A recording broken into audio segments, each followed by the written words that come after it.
तर हा व्हिडिओ खास त्यांच्यासाठी आहे जे रोज आपल्या पुण्याच्या PMPLने प्रवास करतात.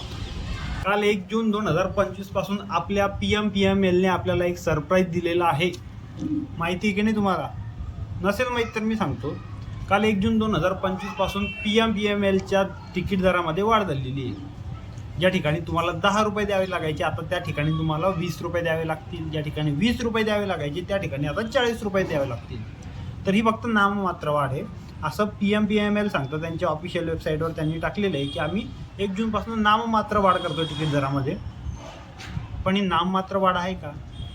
जवळपास 100% तिकीट दरामध्ये वाढ झालेली आहे. दुसरा मुद्दा, जी आपल्या आवडीची 50 रुपयांची पास होती ज्यामध्ये आपण पूर्ण पुण्यामध्ये कुठेही फिरायचो.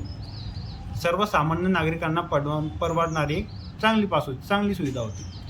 पण ती आता 50 रुपयांची पास रद्द झालेली आहे. त्या जागी आलेली आहे 70 रुपयांची पास, जी की पिंपरी चिंचवड आणि पुणे दोन्ही हद्दीमध्ये चालते. आणि दुसरी आहे 150 रुपयांची पास, जी की ऑल ओव्हर पुण्यामध्ये चालते.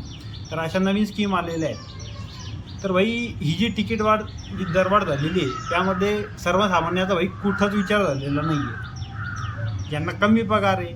बरं, पहिली गोष्ट ही की पब्लिक ट्रान्सपोर्टने सर्वसामान्य नागरिक प्रवास का करतात की भाई ते प्रायव्हेट व्हेकल किंवा पेट्रोलचा खर्च नाही अफोर्ड करू शकत, म्हणून ते पब्लिक ट्रान्सपोर्टनं प्रवास करतात, जे की त्यांना स्वस्तात पडतं.